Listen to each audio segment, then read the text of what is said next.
صبح صادق کا وقت تھا جب وہ پھٹ رہی تھی۔ ربیع الاول شریف کی 12 تاریخ تھی۔ 20 اپریل 571 عیسوی تھی جب حضور کے والد حضرت عبداللہ کی وفات بھی ہو چکی تھی۔ آپ اپنی والدہ محترمہ حضرت آمنہ سلام اللہ علیہا کے گھر آپ کی آغوش میں نور بانٹتے ہوئے جلوہ گر ہوئے۔ 3 روز تک دودھ حضرت سیدہ آمنہ سلام اللہ علیہا نے پلایا۔ اس کے بعد حضرت ثویبہ نے 1 ہفتہ کے بعد حضرت حلیمہ سعدیہ حضور کو اپنی آغوش میں لے گئیں اور 5 سال کی عمر کی کفالت میں رہے، اور اس کے بعد پھر 5 سال کے بعد واپس حضور پلٹ آئے۔ مدینہ منورہ کا پہلا سفر اور والدہ محترمہ حضرت آمنہ کی وفات ابوا کے مقام پر ہوئی جب حضور کی عمر صرف 6 سال تھی۔ آپ کی دایا برکت بنت سالمہ، جس کا نام ام ایمن ہے عرفی نام، اس نے حضور کو واپس مکہ المعظمہ پہنچایا اور حضرت نبی رحمت صلی اللہ علیہ وسلم کو ان کے مشفق چچا جناب ابو طالب کی کفالت میں دیا۔ آپ کے دادا کا انتقال 8 ہجری کو ہو گیا، 8 سال کی عمر میں ہوا۔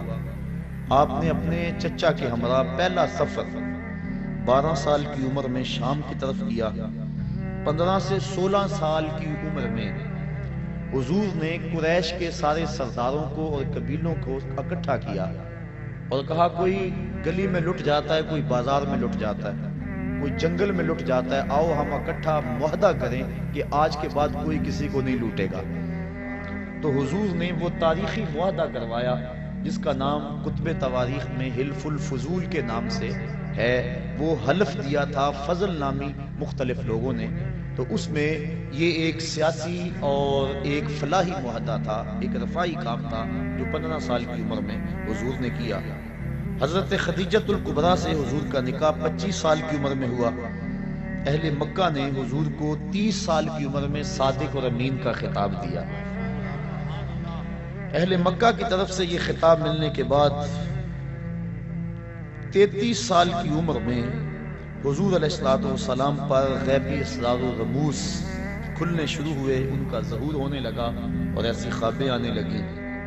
حجر اسود کو کعبہ کی تعمیر کے لیے جب باہر نکالا تو آپ جانتے ہیں کہ اختلاف بن گیا۔ ہر ایک کی خواہش تھی کہ حجر اسود کعبۃ اللہ میں اٹھا کے نصب کروں، لیکن کوئی بندہ کسی دوسرے کو برداشت بھی نہیں کرتا تھا، تو قبائل آپس میں لڑ پڑتے، لڑائی ہوتی، حالت ایسی ہوتی کہ خون ریزی ہوتی حرم میں۔ تو حضور نے فیصلہ کیا اور چادر میں ڈال کر حجر اسود کو کہا سارے سردار کو انہیں پکڑ لو اور میں اٹھا کے رکھ دیتا ہوں تاکہ سعادت سے کوئی بھی محروم نہ رہے۔ یہ اس وقت ہوا جب حضور علیہ السلام کی عمر 35 سال تھی۔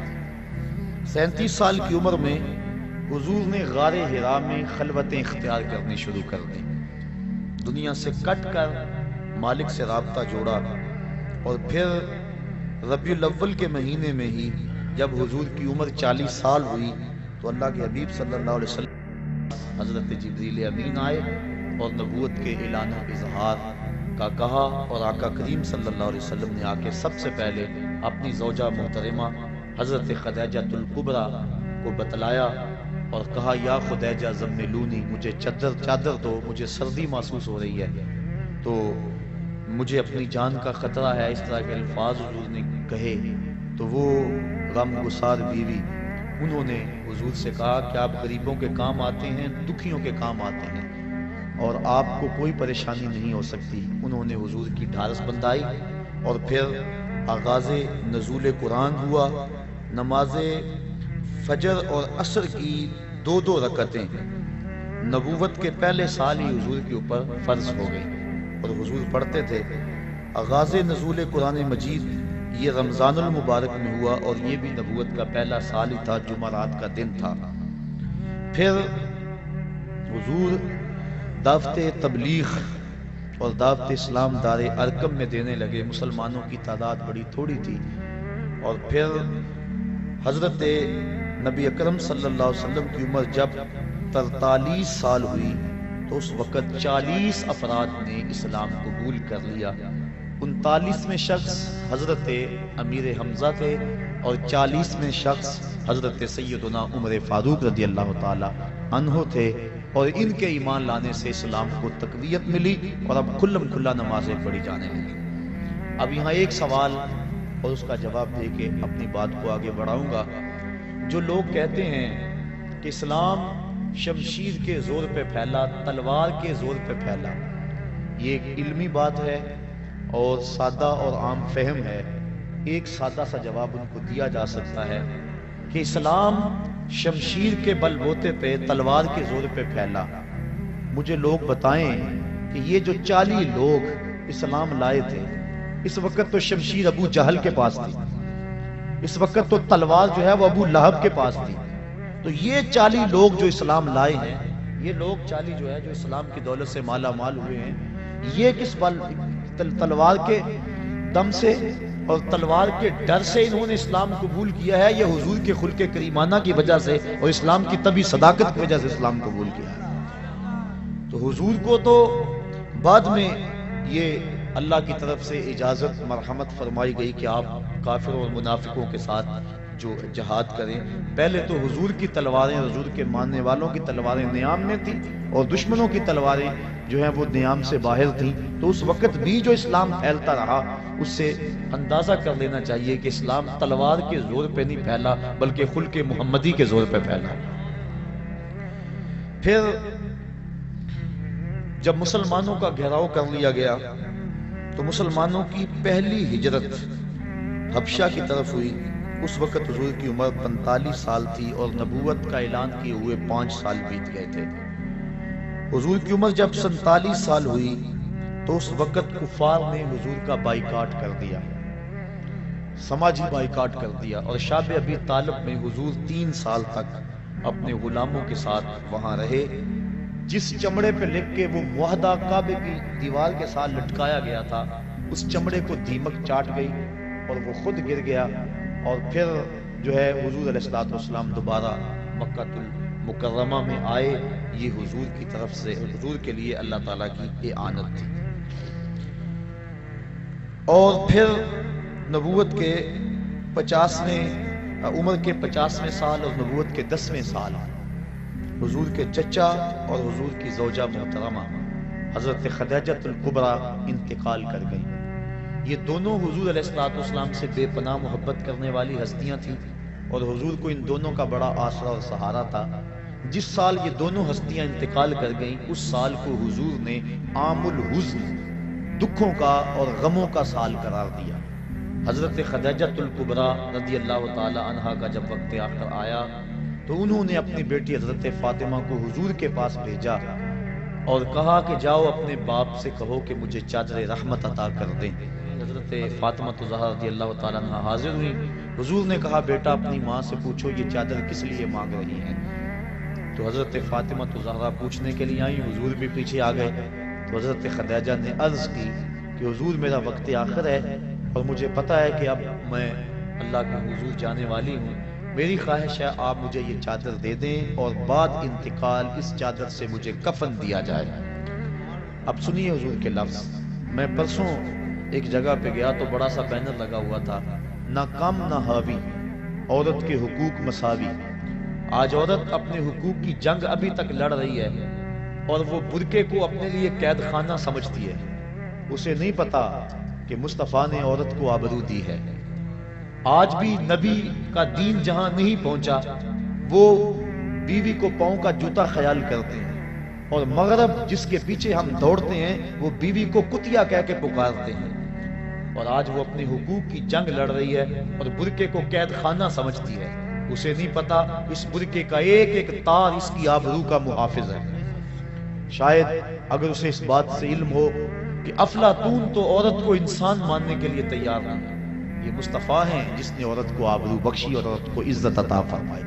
اب سنیے حضور کے لفظ۔ جب حضرت فاطمہ الزہرا نے آ کے عرض کی کہ حضور میرے باپ میری والدہ ماجدہ چادر مانگ رہی ہیں، تو آقا کریم صلی اللہ علیہ وآلہ وسلم گئے اور انہوں نے کہا حضور میں اس لیے مانگ رہی ہوں کہ میرا وقت آخر ہے، تو آقا کریم کی آنکھیں چھلکی اور پھر فرمایا اے خدیجہ تو نے تو چادر مانگی ہے، لو اردت جلدی لا آتیتو کے، اگر تو میری جلد بھی مانگ لیتی تو میں وہ بھی پیش کر دیتا۔ تو اس وقت حضور کی عمر 50 سال تھی۔ حضرت خدیجۃ الکبریٰ کے انتقال کے بعد حضور کی عمر جب 52 سال ہوئی تو 27 رجب کو 12 نبوت کو واقعہ معراج ہوا۔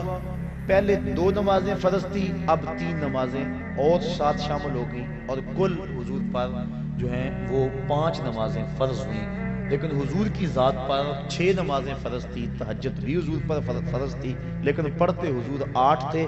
اس کے علاوہ نوافل کی ادائیگی بھی حضور کرتے تھے۔ امت پہ پہلے 50 نمازیں فرض ہوئی تھی، لیکن حضرت موسیٰ علیہ السلام کی درمیان میں جو مداخلت ہوئی اس کی وجہ سے 5 نمازیں رہ گئیں۔ یہ امت مصطفیہ پر حضرت موسیٰ علیہ السلام کا احسان ہے، جس کو امت کو نہیں بھولنا چاہیے۔ پھر مدینہ منورہ کے 15 افراد، جب حضور کی عمر جو ہے وہ یہی 52 سال تھی، 52 سال تھی حضور کی عمر، تو پھر کچھ لوگ جو ہیں وہ 18 افراد ایمان کی دولت سے مالا مال ہوئے۔ اس کو بیعت عقبہ اولیٰ بھی کہتے ہیں۔ پھر اس کے بعد 72 افراد نے اسی سال ذو الحج کے مہینے کے اندر جو ہے وہ بیعت کی۔ اس کو جو ہے 72 افراد نے قبول کیا حضور علیہ السلام کے ہاتھ پہ اسلام کو۔ تو یہ اگلا سال تھا، یعنی نبوت کا 13واں سال۔ مکہ معظمہ سے حضور علیہ السلام جو ہے وہ اسی سال ارادہ کیا، اور اگلے سال حضور علیہ السلام نے نبوت کے 14ویں سال میں 17 صفر کو نبوت کی 13 کو حضور نے مدینہ شریف کی طرف ارادہ کیا، اور پیر کے دن 8 ربیع الاول، ایک روایت کے مطابق 12 ربیع الاول کے مبارک دن نبوت کے 13ویں سال حضور علیہ السلام قباء میں تشریف لائے۔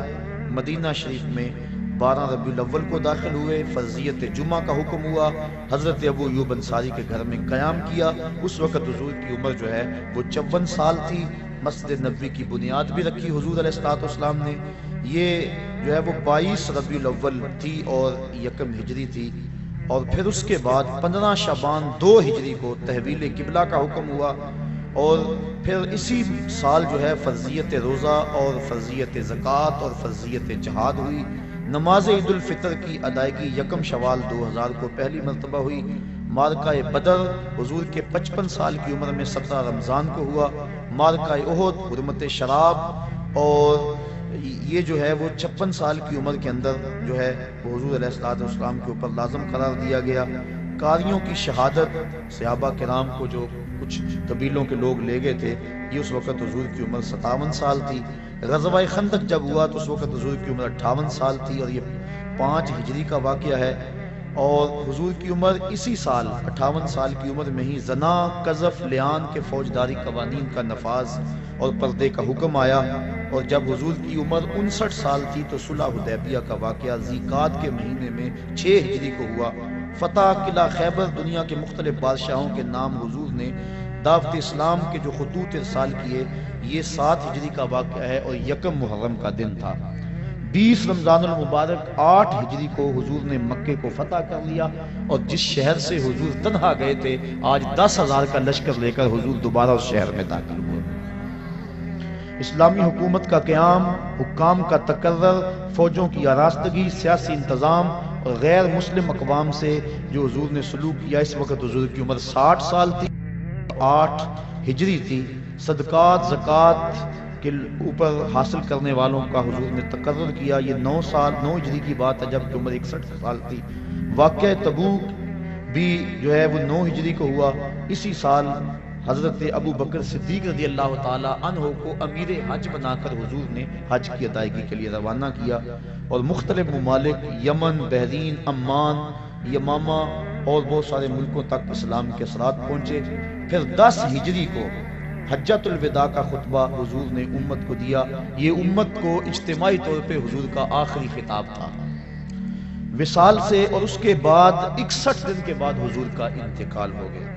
حجۃ الوداع کا امت سے یہ آخری خطاب تھا، اور وصال سے 5 روز قبل مسجد نبوی میں امت محمدیہ سے رسول کریم صلی اللہ علیہ وسلم نے جو ہے وہ مسجد میں ایک جو ہے وہ اجتماع سے گفتگو ارشاد فرمائی، اور پھر جب حضور کی عمر 63 سال ہوئی تو پیر کا دن تھا، چاشت کا وقت تھا، اور ربیع الاول کی تاریخ میں اختلاف ہے، 7 جون کی تھی، اور اللہ کے حبیب صلی اللہ علیہ وسلم اس دنیا سے اپنا مقصد پورا کر کے واپس اللہ کے ہاں چلے گئے۔ 32 گھنٹے تک حضور کا جسد اطہر لوگوں کی زیارت کے لیے موجود رہا، اور 32 گھنٹے کے بعد 12-13 ربیع الاول کی درمیانی شب، منگل اور بدھ کی درمیانی شب 11 ہجری کو اللہ کے حبیب صلی اللہ علیہ وسلم کی تدفین ہوئی، اور آج تک گنبد خضرا پہ درود و سلام کی بارش بھی ہو رہی ہے، اللہ کی رحمتیں بھی نازل ہو رہی ہیں۔ یہ تو نبی سے کیا گیا پیار آئے گا نہیں جاتا، تو حضور کی ولادت پر جن لوگوں نے خوشی کی اللہ نے ان کو نوازا، جو خوشی کرتے ہیں ان کو اللہ نوازے گا، جو خوشی کریں گے اللہ ان کو بھی نوازے گا، کیونکہ اس کا قانون جو ہے وہ تمام کے لیے یکساں ہوتا ہے، جو ماضی میں، حال میں اور استقبال میں ایک جیسا اس کا قوانین، اس کے قانون ہوتے ہیں۔ بات سمجھ آ رہی ہے؟ لطف بھی آ رہا ہے؟ کیوں نہ آئے، بات نبی کی ہو رہی ہے، بات نور کی ہو رہی ہے، اور لمحے بھی نور کے ہیں، چھم چھم برسات برس رہی ہے، انوار اتر رہے ہیں، وہ گھڑیاں آنے والی ہیں جب میں اور آپ کھڑے ہوں گے اور کیا پڑھیں گے؟ جس سہانی گھڑی چمکا طیبہ کا چاند، اس دل افروز ساعت پہ لاکھوں سلام۔ ان بچوں پہ جب پھول برس رہے تھے کیسا منظر تھا؟ بڑا پیارا منظر تھا نا، رحمتیں اترتی محسوس ہوتی تھی نا، ان بچوں پہ پھول جب برس رہے تھے، اور وہ لمحے کیسے ہوں گے جب عرش کے رب نے فرش پر آمنہ کے گھر میں سویرا کر دیا، فرماتی ہیں ستارے جھک کے میرے گھر کے قریب آ گئے، اللہ اکبر۔ اور پھر کیا ہوا کہ جوان جوان عورتیں میرے گھر میں داخل ہوئی، جیسے عبد المناف کی بیٹیاں ہوں، اور میں گھبرائی، انہوں نے کہا گھبرانے کی بات نہیں ہے، میرا نام حوا ہے، یہ حضرت آسیہ ہے، یہ حضرت مریم ہے، تیرے بیٹے کی ولادت کے موقع پہ تمہیں مبارک دینے آئی۔ کہتی ہیں پھر اس کے بعد ایک دودھ جیسا سفید اور برف جیسا ٹھنڈا مشروب مجھے پلایا گیا، پھر اس کے بعد مجھے پتا نہیں کیا ہوا، جب میری آنکھ کھلی تو میری گود میں ایک بچہ مسکرا رہا تھا، اس کے چہرے سے نور کی لاٹیں نکل رہی تھی، ایسا میں نے دیکھا ہی نہیں تھا کبھی۔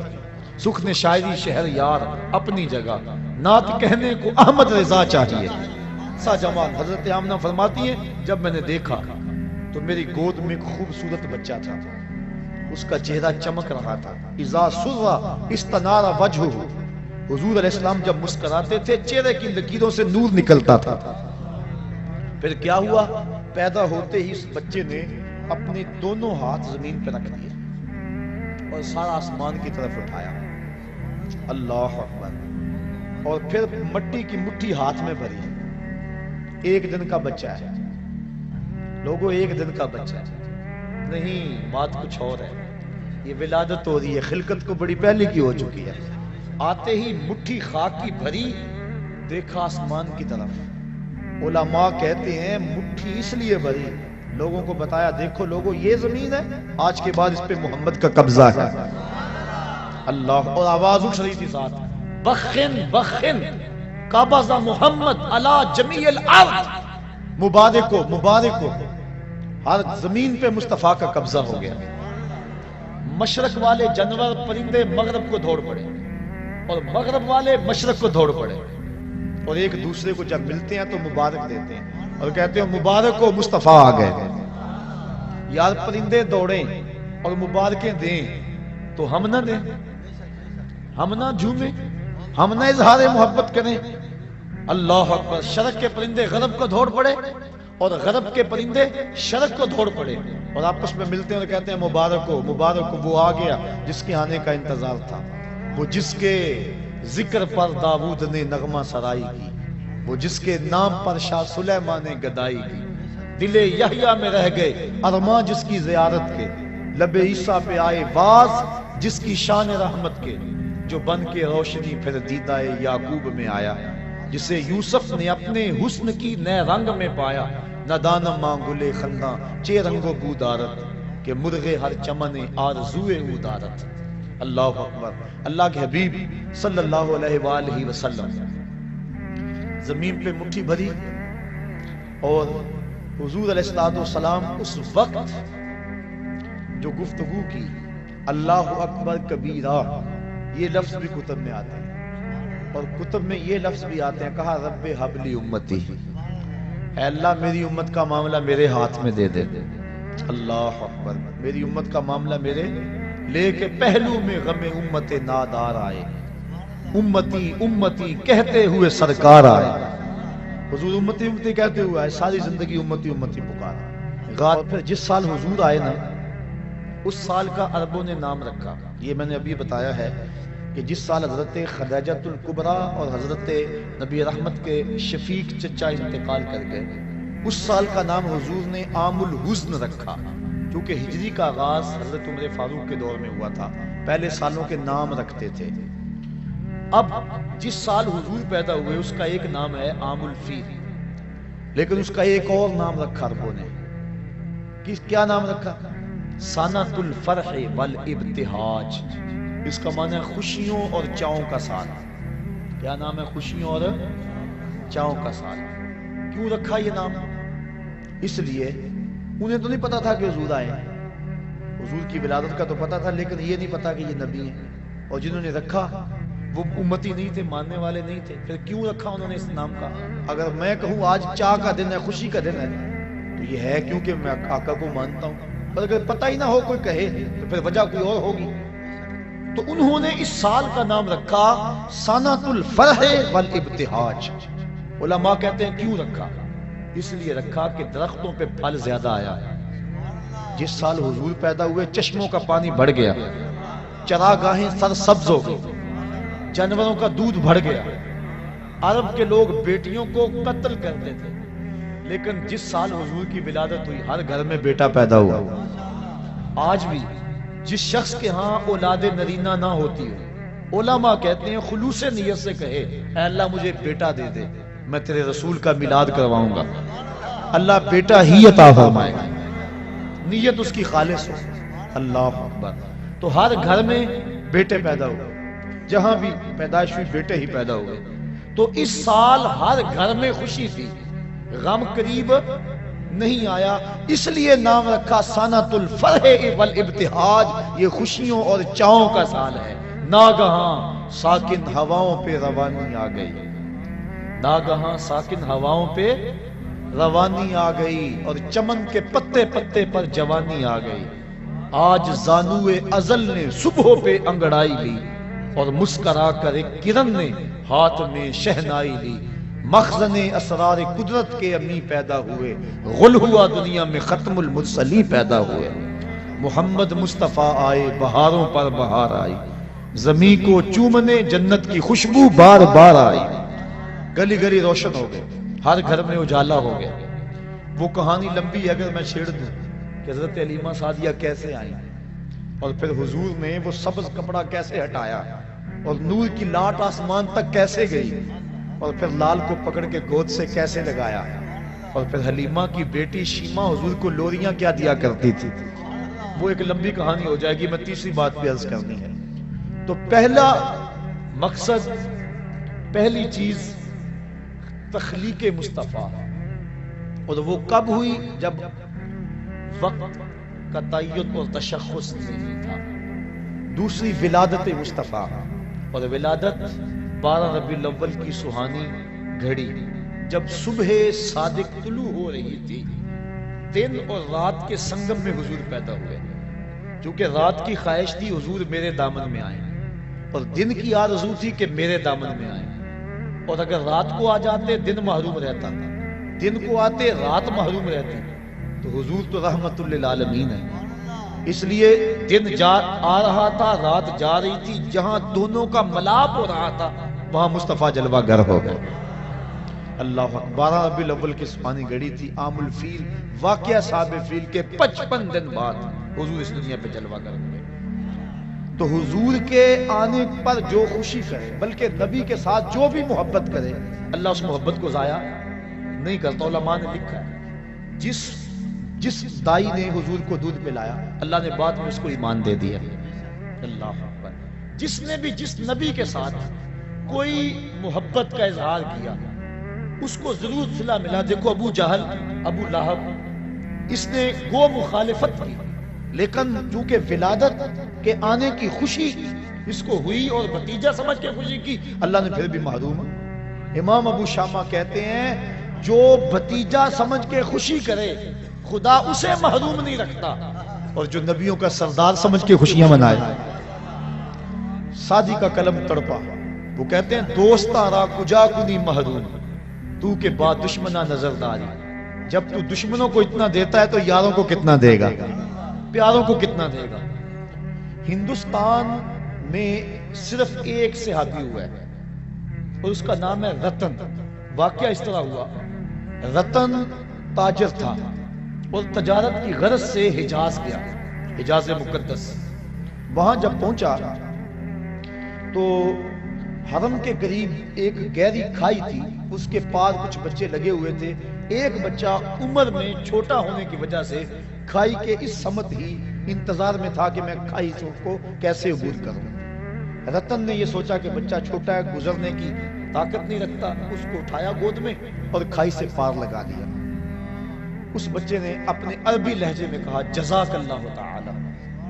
ایسی مٹھاس تھی لفظوں میں کہ شہد میں بھی اتنی مٹھاس نہیں ہوتی. اللہ اکبر. رتن ساری زندگی ان لفظوں کو نہیں بھول سکا. اس نے جو جملے کہے تھے، اس نے جس لہجے میں بات کی تھی. خیر وقت گزر گیا، تجارت چھوڑ کے اپنے گھر بیٹھ گیا. ایک دن مکان کی چھت پہ لیٹا ہوا ہے رتن.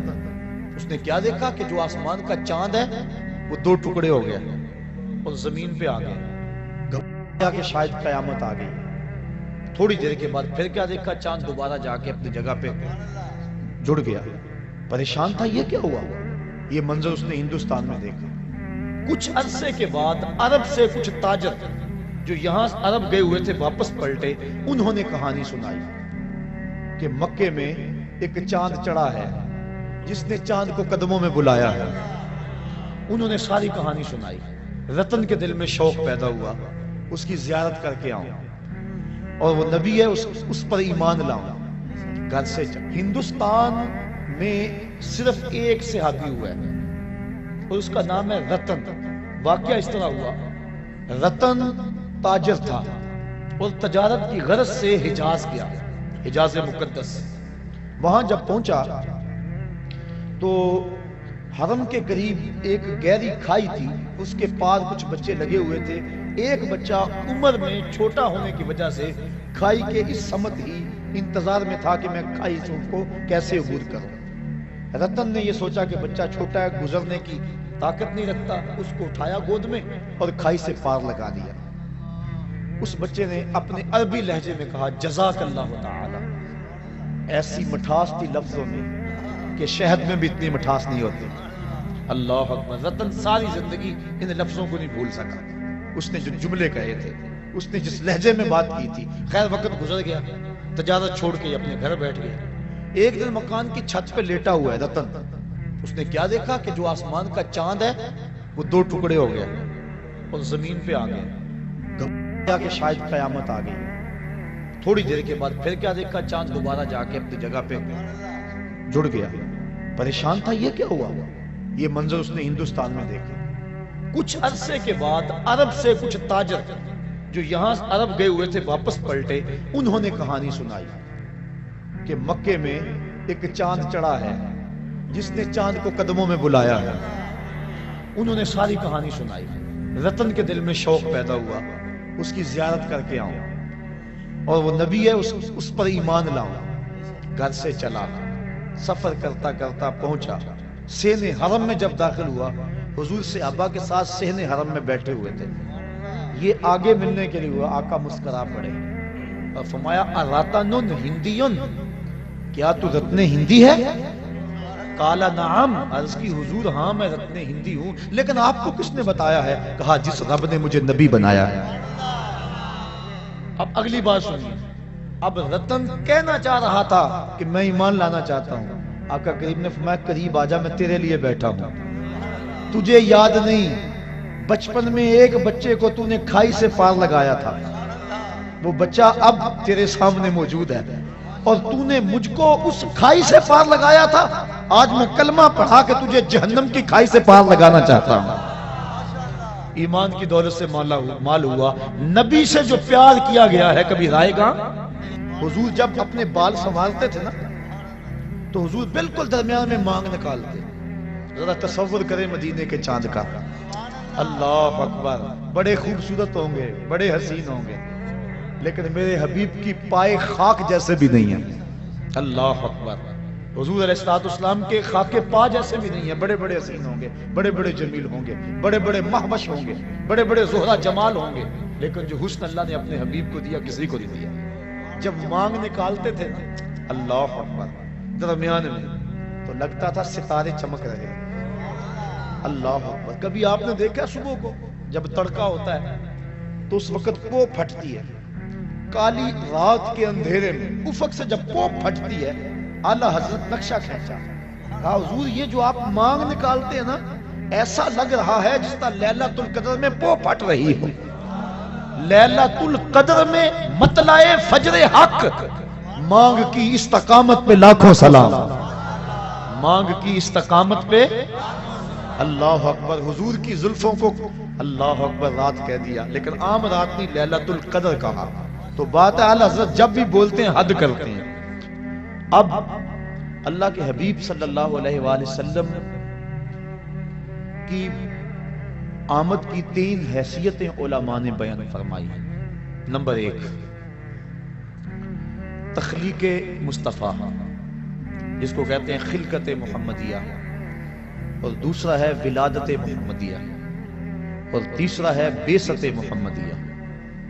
حضور کی تخلیق کب ہوئی، حضور کی ولادت پیدائش کب ہوئی، اور حضور علیہ السلام کی بعثت کب ہوئی۔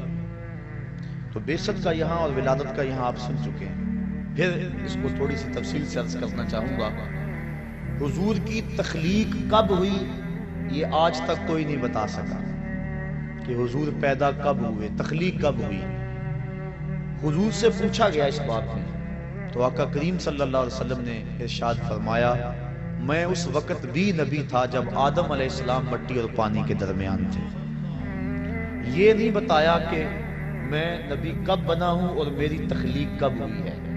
اور دوسرا فرمایا، اول ما خلق اللہ نوری، اللہ نے سب سے پہلے میرے نور کو پیدا فرمایا ہے۔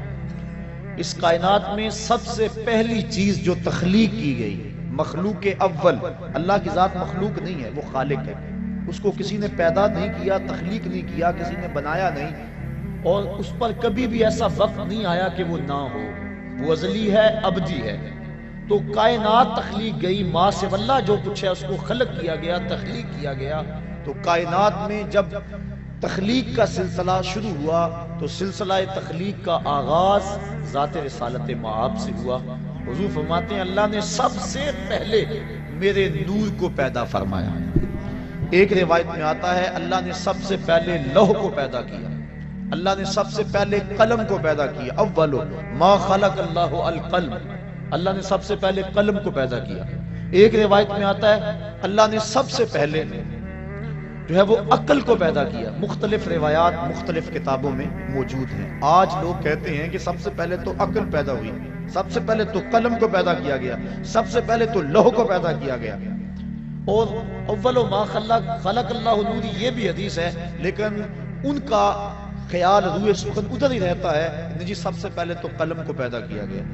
اور اگر چلو یہ نہ بھی مانو تو حدیثیں متضاد ہیں، لہذا احتمال جاتا رہا، جب احتمال آ گیا تو پھر استدلال باقی نہ رہا۔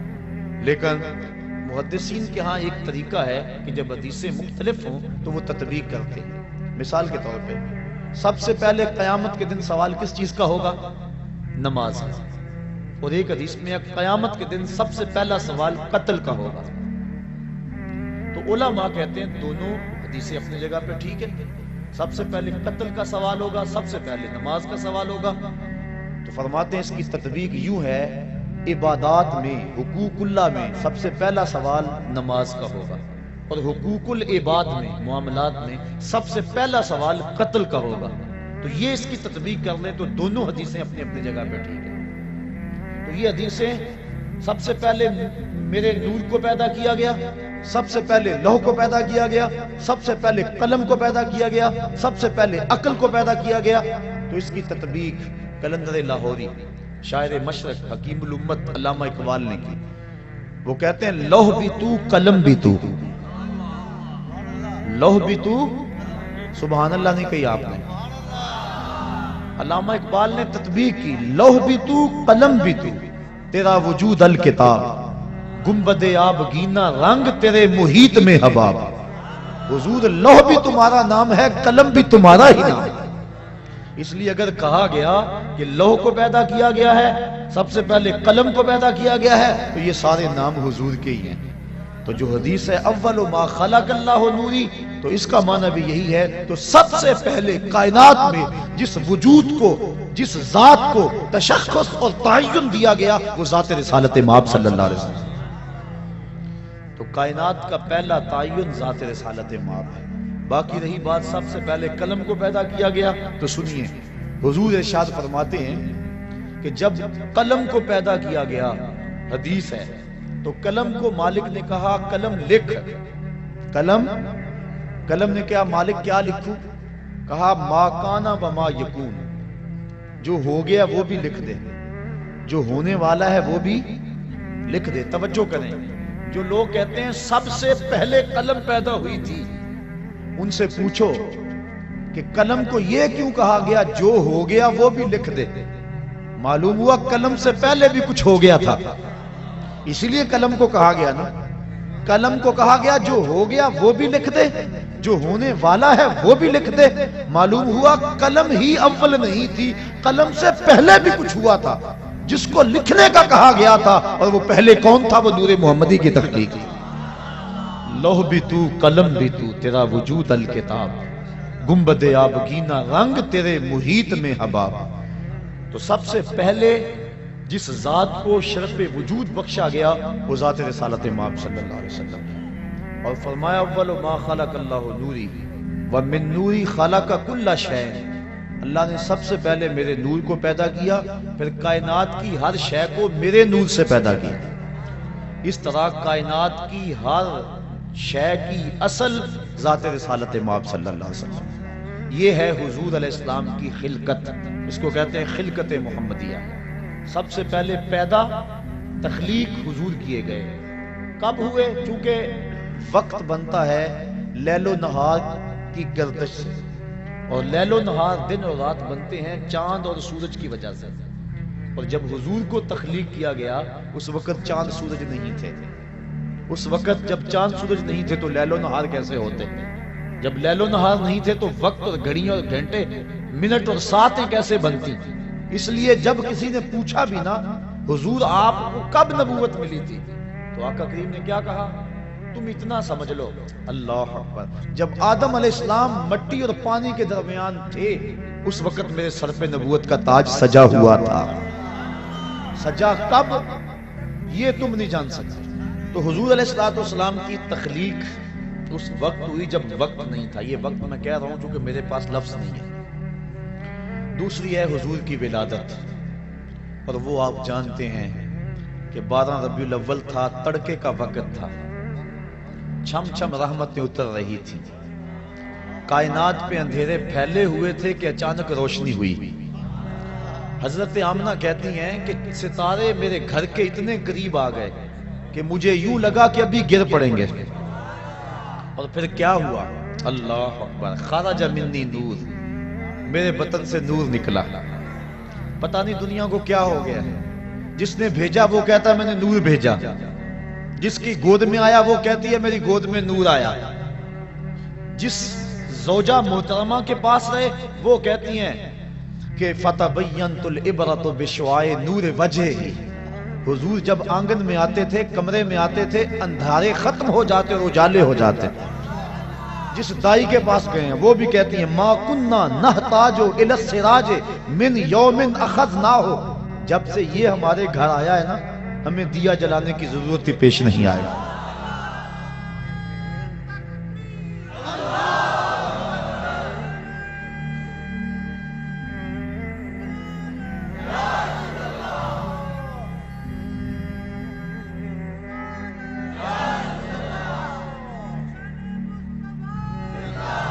قاضی ثناء اللہ پانی پتی تفسیر مظہری میں لکھتے ہیں کہ حضرت حلیمہ سعدیہ سے باقاعدہ عورتیں پوچھنے آئیں کہ تو اتنی امیر ہو گئی ہے. بڑے بڑے امیر گھرانے جب رات کو سوتے ہیں تو چراغ وہ بھی بجا دیتے ہیں. آج بھی واپڈا والوں نے اتنا تنگ کیا ہوا ہے کہ لوگ کہتے ہیں کہ بتی بند کر دو، بل بڑا آئے گا. اس وقت بھی تھا کہ تیل بڑا جلے گا، رات کو چراغ بجھا دیتے ہیں. اتنے جو بڑے بڑے امیر کبیر لوگ ہیں، تو کتنی امیر ہوگی ہے، تیرا چراغ رات کو بھی جلتا رہتا ہے. تو حلیمہ سعدیہ نے کیا کہا؟ ہاں میں امیر ہو گئی ہوں. ہاں میں، جس کے پاس محمد ہو وہ غریب نہیں ہوتا، وہ امیر ہوتا ہے. تم امیر ہو، میں امیر ہوں، مسلمان امیر ہیں، ان کے پاس کچھ بھی نہ ہو پھر بھی امیر ہیں. یہ تو قیامت کے دن پتہ چلے گا غریب کون تھا اور امیر کون تھا. اللہ اکبر. کہا تو بڑی امیر ہو گئی ہے؟ کہا ہاں. اللہ اکبر. بھاگ جاگ پڑے نا حلیمہ سعدیہ کے. حلیمہ دا چھپر کھجوری دے تھلے، حلیمہ دا چھپر کھجوری دے تھلے، حوراں وچھالے نوری مسلے، فرش تو عرش تک پہ گئی دہائی، حلیمہ نے لٹ لی خدا دی خدائی. ہر طرف شور ہے، وہ سارا دن تو صحراؤں میں گھوم لیتی تھی، اسے جب بھوک لگتی تھی لبوں کو چوم لیتی تھی. مقدر جاگ گئے، بخت جاگ گئے، مقدر سمر گئے. وہ کہتی ہیں ما کننا نحتاج الی السراج من یوم اخذناہ. جب سے یہ گھر میں آیا ہے نا، ہم نے دیا ہی نہیں جلایا، ہم نے توڑ دیا ہے دیا، ہم نے بتیاں توڑ دی ہیں، ہم تیل کبھی دکان سے نہیں لینے گئے. جب سے یہ گھر آیا ہے گھر میں روشنی آ گئی ہے، گھر میں اجالے آ گئے ہیں. رات جو تمہیں میرے گھر سے نکلتا ہوا نور نظر آتا ہے وہ کسی دیے کی روشنی نہیں ہے، وہ سراج منیر کی روشنی ہے. اور کسی کمرے میں اندھیرا ہوتا، وہاں کوئی چیز ڈھونڈنی ہوتی تو وہ حضور کو ہاتھ میں اٹھا کر اس کمرے میں لے جاتے. یہ قصے کہانیاں نہیں ہیں، یہ محض خوش اعتقادی نہیں ہے، یہ حقیقت ہے. حضرت ام المومنین کہتی ہیں اللہ اکبر. صحابہ بھی کہہ رہے ہیں، ابھی آپ سن رہے تھے روایت، کل قمر لیلۃ البدر لم ارا قبلہ ولا بعدہ مثلہ. کوئی کہہ رہا ہے، کوئی یوں بول رہا ہے کہ وہ تو نور ہیں یستضاء بہ مہند، جس سے پورا زمانہ چمک رہا ہے. ماں کہتی ہے میری گود میں نور آیا، بیوی کہتی ہے میرے حجرے میں نور آتا تھا. صحابی کیا کہہ رہا ہے؟ کل قمر نور تھا. ہاں ہاں صحابی بھی کہہ رہا ہے نور ہے، اہلیہ بھی کہہ رہی ہے نور ہے، ماں بھی کہہ رہی ہے نور ہے، خدا بھی کہہ رہا ہے قد جاءکم من اللہ نور. خدا کہتا ہے میں نور بنا کے بھیجا، نبی کہتا ہے میں نور بن کے آیا. ماں کہتی ہے میری گود میں نور آیا، دائی کہتی ہے میرے ویڑے میں نور کھیلتا رہا، زوجہ کہتی ہے میرے حجرے میں نور رہتا تھا، صحابہ کہتے ہیں مدینے کی گلیوں میں نور چلتا تھا. اور اگر کوئی کہے مجھے نظر نہیں آیا 1400 سال بعد کہے، اسے کہا جائے گا بے وقوف تیری کون مانے، نبی کی ماں کی مانیں گے، نبی کی زوجہ کی مانیں گے، نبی کے گھر والوں کی مانیں گے، صحابہ کی مانیں گے، مصطفیٰ کی مانیں گے، یا پھر خدا کی مانیں گے. اگر کوئی ان کے مطابق کہے تو اس کی مان لیں گے. اور جو کہا نبی کی ماں نے، جو کہا نبی کی زوجہ نے، جو کہا صحابہ نے، جو کہا خود خدا نے، اور جو کہا مصطفیٰ نے، اب اس کو نظم کیا بریلی کے شاہ نے. اور انہوں نے کہا تیری نسل پاک میں ہے بچہ بچہ نور کا، تیری نسل پاک میں ہے بچہ بچہ نور کا، تو ہے عین نور تیرا سب گھرانہ نور کا، تو ہے عین نور تیرا سب. اللہ اکبر. ہر سمتی نور ہی نور ہے، گھر میں بھی نور، باہر میں بھی نور. انگلی اٹھائیں تو چاند رقص کرتا ہے. کوئی لاؤ تو صحیح.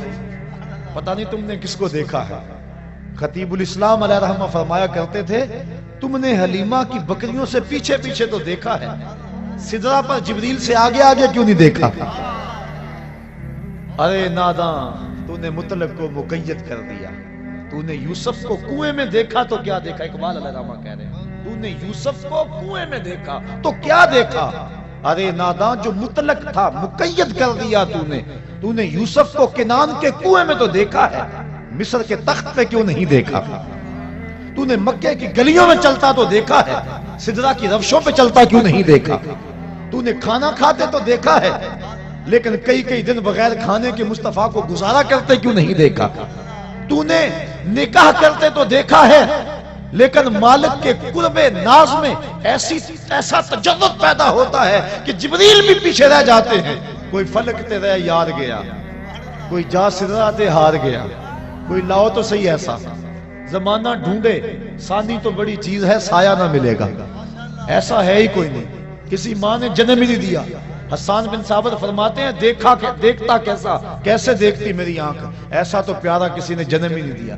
کسی ماں نے جنا ہی نہیں ہے. خدا نے وہ سچائی پن چھڑے ہے جدے وچ محمد نو ٹالیا سی. اللہ اکبر. آمنہ کا گھر روشن ہو گیا. بات سمجھ آ رہی ہے؟ لطف بھی آ رہا ہے؟ کیوں نہ آئے، بات نبی کی ہو رہی ہے، بات نور کی ہو رہی ہے، اور لمحے بھی نور کے ہیں. چھم چھم برسات برس رہی ہے، انوار اتر رہے ہیں. وہ گھڑیاں آنے والی ہیں جب میں اور آپ کھڑے ہوں گے اور کیا پڑھیں گے؟ جس سہانی گھڑی چمکا طیبہ کا چاند، اس دل افروز ساعت پہ لاکھوں سلام. ان بچوں پہ جب پھول برس رہے تھے کیسا منظر تھا؟ بڑا پیارا منظر تھا نا. رحمت اترتی محسوس ہوتی تھی نا. ان بچوں پہ پھول جب برس رہے تھے، اور وہ لمحے کیسے ہوں گے جب عرش کے رب نے فرش پر آمنہ کے گھر میں سویرا کر دیا. فرماتی ہیں ستارے جھک کے میرے گھر کے قریب آ گئے. اللہ اکبر. اور پھر کیا ہوا کہ جوان جوان عورتیں میرے گھر میں داخل ہوئی جیسے عبد المناف کی بیٹیاں ہوں. اور میں گھبرائی. انہوں نے کہا گھبرانے کی بات نہیں ہے، میرا نام حوا ہے، یہ حضرت آسیہ ہے، یہ حضرت مریم ہے، تیرے بیٹے کی ولادت کے موقع پہ تمہیں مبارک دینے آئی. کہتی ہیں پھر اس کے بعد ایک دودھ جیسا سفید اور برف جیسا ٹھنڈا مشروب مجھے پلایا گیا. پھر اس کے بعد مجھے پتا نہیں کیا ہوا، جب میری آنکھ کھلی تو میری گود میں ایک بچہ مسکرا رہا تھا. اس کے چہرے سے نور کی لاٹیں نکل رہی تھی. ایسا میں نے دیکھا ہی نہیں تھا کبھی. مکھ چند بدر شاہ شانی ہے. ذرا ذوق لے لو اس پہ. حد کر دی گولڑے کے تاجدار نے. اللہ جی یہ آمنہ دیکھ رہی ہے. مکھ چند بدر شاہ شانی ہے، متھے چمک دی لاٹ نورانی ہے، کالی زلف تے اکھ مستانی ہے، مخمور اکھی ہن مد بھریاں. ایسا دیکھا ہی نہیں. میں پھر وہی کہہ دوں جو روز کہتا ہوں، تو اجے میرا یار نہیں ڈٹھا. ہاں میں بار بار یہی کہتا ہوں. مجھے بڑا لطف آتا ہے ان لفظوں میں. اور لڑائی بھی اس لیے ہو رہی ہے کہ لوگوں نے دیکھا ہی نہیں. دیکھ لیتے جھگڑا نہ کرتے، جانے مارتے. لوگ اس لیے بحث کر رہے ہیں کہ انہوں نے دیکھا. جنہوں نے دیکھا ہے وہ تو سبحان اللہ کہہ رہے ہیں. اللہ تو اجے میرا یار نہیں ڈٹھا. جنہوں ویکھ کے چند شرماوے، ادھی راتی دن چڑھ جاوے، جیو رخ تو نقاب اٹھاوے، تے جیو نکلے سیر کرن نو سارا گلشن سیس نواوے، اتے دھرتی لف لف جاوے. جے ہاتھ پھلاں وچ رکھدا ہاتھ پھلاں تو ود جاوے. نین نشیلے مست رسیلے وچ سونا کجل سہاوے. بجلی ڈر دی لشک نہ مارے، متا بے ادبی ہو جاوے. خلق او دے نے مول ہی دنیا، کوئی ورلا ہی جان بچاوے. بچا سکتے ہیں جان؟ آپ بچا سکتے ہیں جان؟ یہ کیوں مستی ہے؟ رات بیت گئی ہے، ٹھنڈ لگ رہی ہے، ٹھنڈی ہوا گزر رہی ہے، لیکن کیا ہو گیا آپ کو؟ ایک آدمی بھی نہیں اٹھ رہا. کیا ہو گیا؟ خلق او دے نے مول ہی دنیا. خلق او دے نے. اللہ اکبر. تو اجے میرا یار نہیں ڈٹھا. علم خدا نے اینا دتا، عقلاں وچ نہ آوے. عقل خدا نے اینی دتی، علماں وچ نہ آوے. جے او کھولے پیٹ زلف دے اتے راہی راہ پل جاوے. اکھ اگڑے تے انج پیا جاپے جویں میں خانہ کھل جاوے. کیا خوب سجن دیاں اکھیاں نے جویں بھر کے سرائیاں رکھیاں نے. جے او کھولے پیچ زلف دے اتے راہی راہ پل جاوے. اکھ اگڑے تے انج پیا جاپے جویں میں خانہ کھل جاوے. توبہ توبہ حسن سجن دا چال نہ چلی جاوے. آزم ایڈا سونا ماہی سانو کدھرے نظر نہ آوے. اب بریلی کے تاجدار بھی بول اٹھے. بلبلے باغ مدینہ چہکنے لگی. اللہ اکبر. اعلیٰ حضرت کیا بولے؟ باد صبا چلنے لگی. کہا بل بل نے ان کو گل کہا. بل بل نے آہا بلبل کی منتہائی پرواز یہی ہے. اللہ اکبر. اعلیٰ حضرت حد کر گئے اور جب بھی بولتے ہیں حد کر دیتے ہیں. میں کل ہی کہاں بیان کر رہا تھا, بات کوئی بن گئی. اعلیٰ حضرت کا جی چاہا کہ محبوب کی زلفوں کو رات کہوں. ہر شاعر کہتا ہے نا میرے محبوب کی زلفیں رات جیسی ہیں, گٹا جیسی ہیں, اور اس کا چہرہ چاند جیسا ہے, دن جیسا ہے. وہ حافظ شیرازی نے کہا بفروغ چہرہ زلفت رہے دل زند ہما شب چے دلاورست دزدے کے بشب چراغ دارد. وہ کہتا ہے چہرے کا چراغ جلا کے دل لوٹ رہا ہے. کیسا بہادر چور ہے کہ رات کو چراغ جلا کے لوٹ رہا ہے. محبوب کے چہرے کو شاعر دن کہتے ہیں, چراغ کہتے ہیں, اور زلفوں کو رات کہتے ہیں. اعلیٰ حضرت کا جی بھی مچلا کہ میں بھی کہوں اپنے محبوب کی زلفوں کو رات. پھر حوصلہ نہ پڑا, کہا نہیں رات بڑی کالی ہوتی ہے, لوگ رات سے ڈرتے ہیں. میں رات نہیں کہتا, لیکن کہا نہیں کہنا بھی ہے, ذوق کہہ رہا ہے, شاعرانہ مزاج کہہ رہا ہے کہو. پھر اعلیٰ حضرت نے کہہ دیا. رات کو بھی میں لیل کہتے ہیں. اعلیٰ حضرت نے بھی رات کہنا چاہا لیکن رات نہ کہہ سکتے. کیا کہا لیلۃ القدر میں مطلع فجر حق. کہا رات نہیں کہتا, لیلۃ القدر کہہ دیتا. کہنا رات ہے لیکن عام رات نہیں کہتا. لیلۃ القدر میں مطلع فجر حق. حضور جب اپنے بال سنوارتے تھے نا تو حضور بالکل درمیان میں مانگ نکالتے. ذرا تصور کریں مدینے کے چاند کا. اللہ اکبر. بڑے خوبصورت ہوں گے, بڑے حسین ہوں گے, لیکن میرے حبیب کی پائے خاک جیسے بھی نہیں ہیں. اللہ اکبر.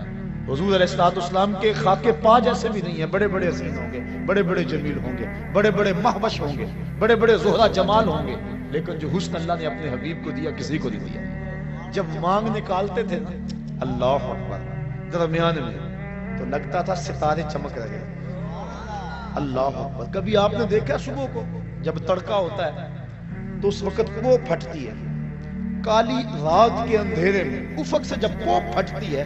اعلیٰ حضرت نقشہ کھینچا, کہا حضور یہ جو آپ مانگ نکالتے ہیں نا ایسا لگ رہا ہے جس طرح لیلۃ القدر میں وہ پھٹ رہی ہو. لیلۃ القدر میں مطلع فجر حق. مانگ کی استقامت پہ لاکھوں سلام.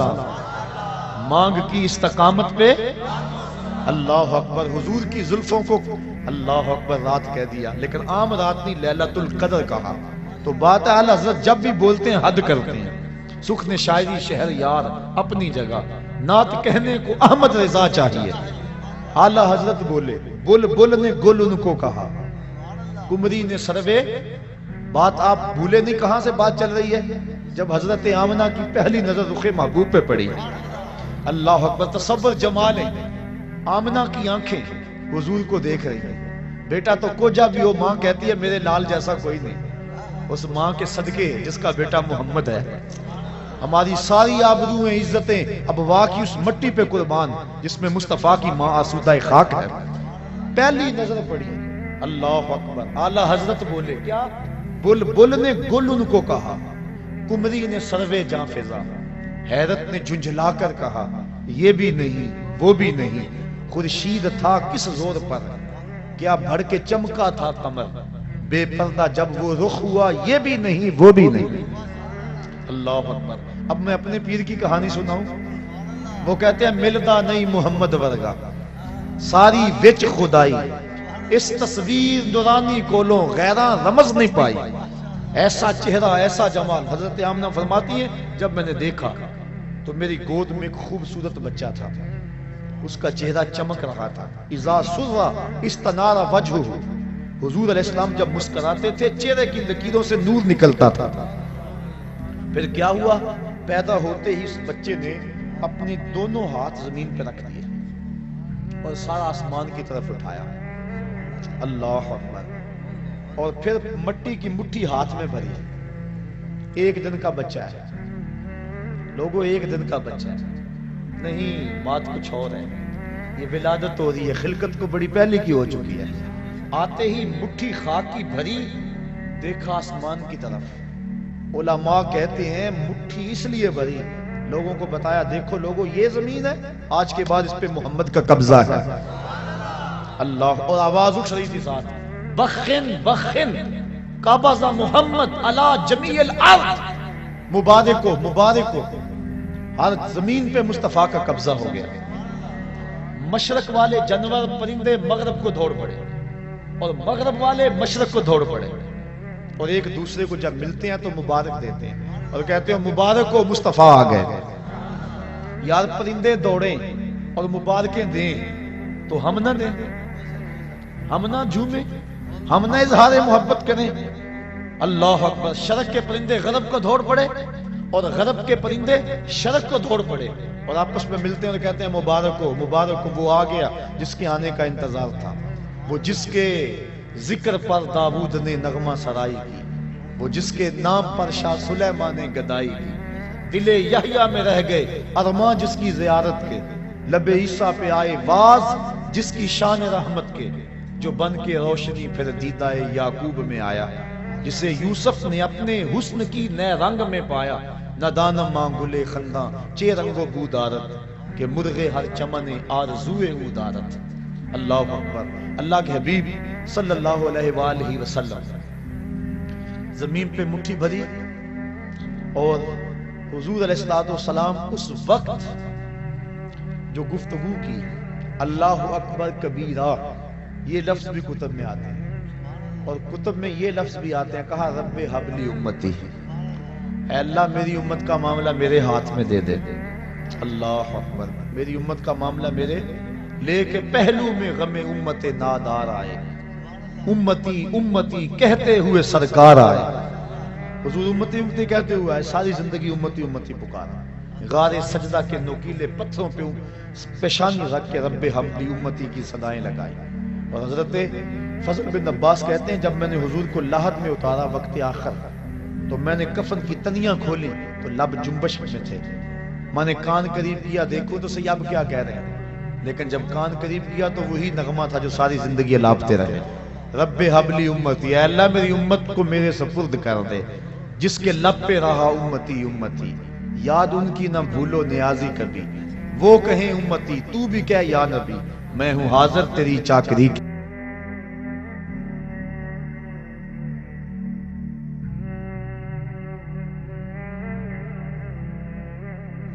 تو ایک ہے خلقت، تو ایک ہے خلقت مصطفیٰ اور ایک ہے ولادت مصطفیٰ۔